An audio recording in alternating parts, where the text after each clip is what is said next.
Hey everybody, I am getting my tack ready for hunting tomorrow, and I just wanted to share with you one of my favorite leather cleaning products. Anybody that knows me knows that I am pretty obsessed about keeping my tack clean and oiled and in good condition.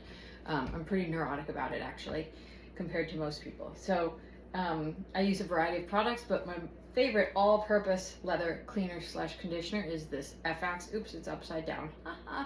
It's the Effax leather cream, and the reason that I like it is it doesn't dry out your tack. So if you want something that's more one step than just a typical leather cleaner where you have to clean it and then condition it, this is a good one-step product. Now I do also, in addition to this, use the Effax leader balsam, but I don't use this every time because the leather cream does do a good bit of conditioning in and of itself. So maybe every third cleaning I use the leader balsam, which is more like a grease. It's like a really nice deep penetrating leather grease.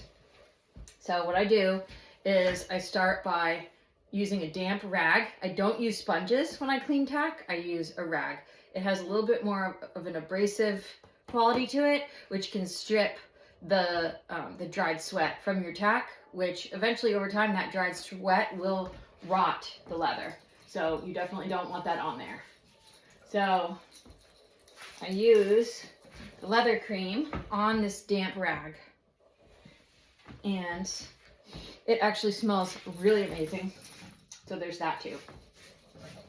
And you want to make sure that all of that dried sweat comes off of your tack. You also want to make sure that you undo the buckles so that you get all of the dirt and grime from under each buckle.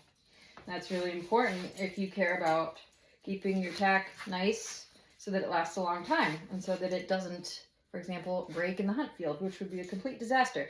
And that actually has happened to me. I will tell you that story in just a moment. So let me tell you about the not so fun in hindsight, but not so fun at the time story about when I was hunting and I was a young person and my reins snapped when we were going at a dead gallop. I was hunting, I was a working student for old trainer and mentor Sarah Morton down with Aiken Hounds in Aiken, South Carolina, and I was probably about 21 years old or something, and I was on a green 4-year-old. I was being sandwiched in between Sarah, who was in front of me, the trainer, and my best friend Lolo, who was the other working student, and she was behind me. And this is kind of crucial to the story. So what ended up happening was we were at a dead gallop, chasing after the hounds, and I went to take a little half halt, and all of a sudden, my rein broke. It literally broke because it was dry rotted, I guess, and it just snapped. And I screamed Sarah's name, who was in front of me, and she, in the blink of an eye, flipped her horse sideways so that she could block my horse, and I was able to stop. Otherwise, I would not have been able to stop.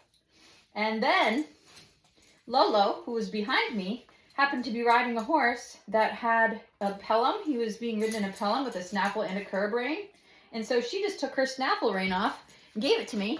And we ended up catching up with the rest of the field after doing a quick middle of the hunt tack exchange. So yeah, that is my story about why I'm really meticulous about tack, keeping it nice and in good working condition so that it does not break like that in the hunt field.